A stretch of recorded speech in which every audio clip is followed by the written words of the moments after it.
What's up, guys? Welcome back for another EVE Online video. We're going to be talking a little bit about the basics of trading, right? And not necessarily day trading, but just kind of trading in general when it comes to the market.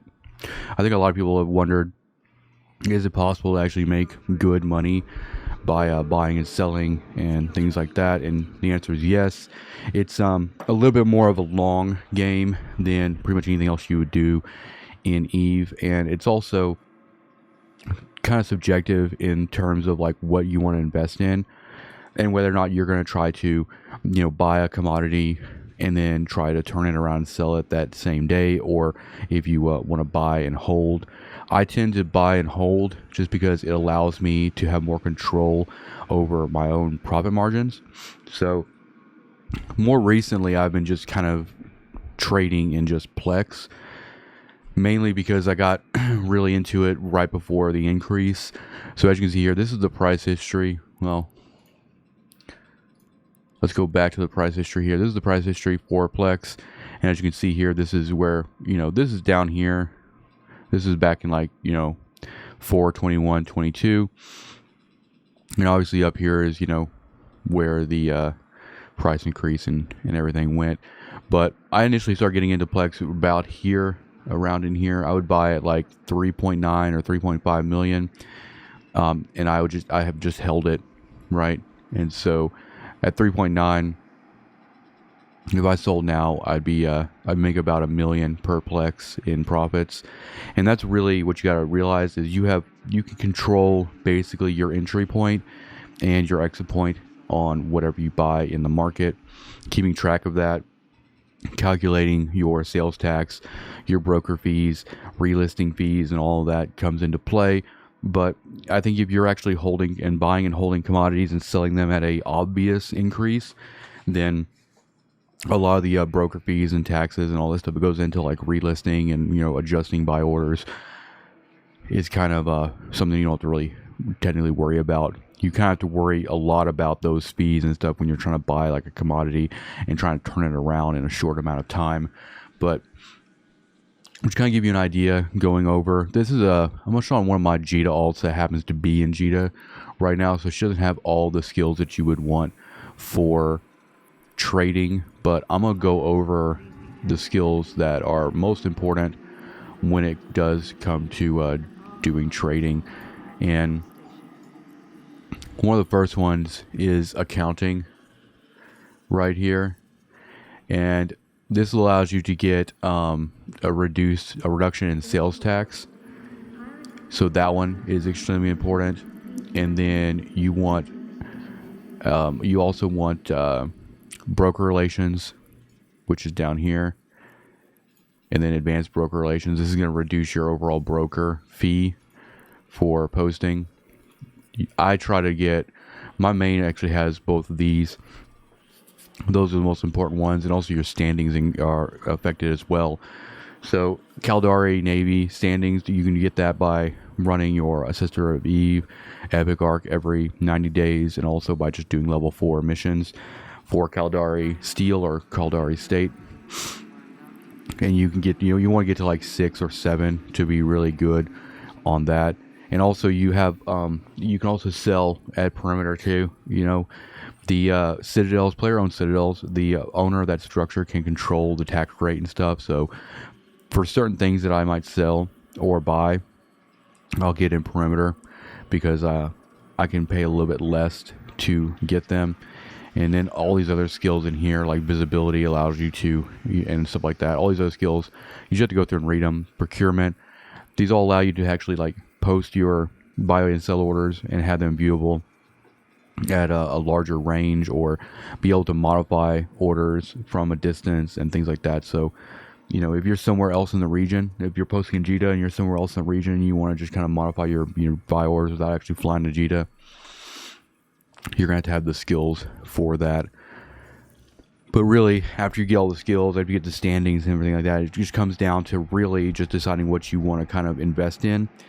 And just kind of watching the market and knowing when to offload that commodity or whatever the case may be.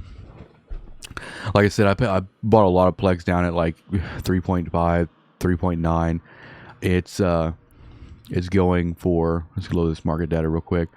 So you can see buy orders now going for 4.6, and obviously people who are selling them going for 4.7. But I'll probably hold Plex for quite a while, for several months, and I think if I can sell over if Plex gets to the point where it's over 5 million, that's probably something that I'm gonna be looking to offload a little bit, depending, right? Really just depending on if I need the ISK.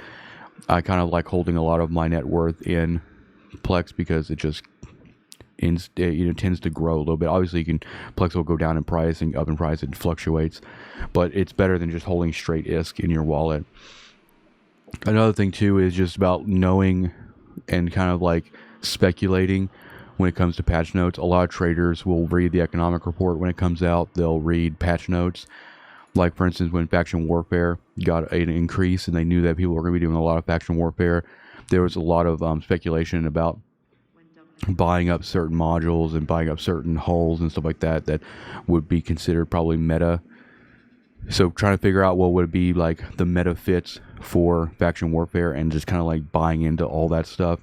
And then once that patch comes out, then if their speculations were true, they were able to make an increased profit.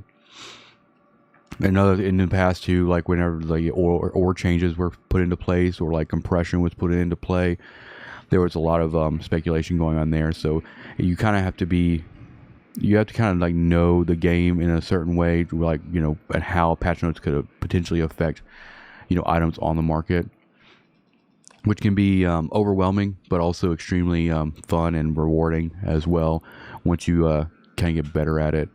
But really, whenever I'm looking at any sort of item for, let's say, for like a potential commodity, I'm really just looking at like the difference between like the highest buy order and then like the low. We're talking about low price, right, for sell order.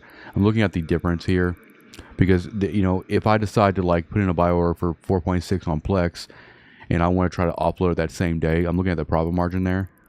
And also you want to make sure that you like kind of know and remember where you came in out the market, which is easy to do. If you go to finance tab on your Nanocom and then you go to market orders here, the order history will actually show where you came in on your buy orders and where you're at for your sell orders. This will allow you to, if you decide, so you buy a crap ton of, let's say, coolant, for instance, you'll be able to go here and see what you bought that coolant for, and then you can compare that to whatever the current sell is or whatever. You can kind of decide if you want to like offload that coolant or not. I used to take notes, but I used to take like better notes than using this. I used to just like calculate everything in like an Excel spreadsheet, and I calculate like all the broker tax, the readjustment tax, and all that stuff. But really, I just have gotten more into just holding stuff for a longer amount of time and not really worrying too much about the fees and stuff, because I would just make sure I sold at such a higher point and my profit margin was just a lot better that I didn't have to really worry too much about it. But for the most part, and another thing you have to realize too is like if you see something with a good profit margin as well, you also want to make sure like how's that product moving, for instance. So let's go to I'm just gonna look up something random. Like I used to make shuttles too. Like here's Caldari shuttles. So let's say if you acquired shuttles from people for like about 11,000 ISK, and then you're sitting there and you're selling them for like 15. Profit margin's not great. You have to do a lot of volume for that. And even for something like this, if you're able to buy bulk of it, you have to realize like, well, how long is it going to take to offload? Like how many people are out there actually buying Caldari shuttles? And if you buy 2,000 Caldari shuttles and then you post them all up, how long is it going to take you to actually sell them, right? So I try to go with like items that are in pretty high demand. So anything that's like I guess you could say meta PvE fit, or anything that's meta like ganking fit stuff, especially for like modules for people that are buying for ships that they're just gonna go and gank somebody and they're gonna lose that ship and they're gonna keep buying that stuff over and over in Jita. Start looking at things like that.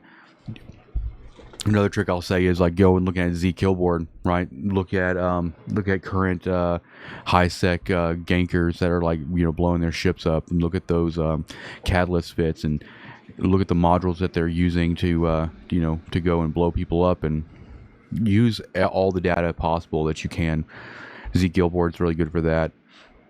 Read patch notes, figure out what you want to do, and you could start low as well.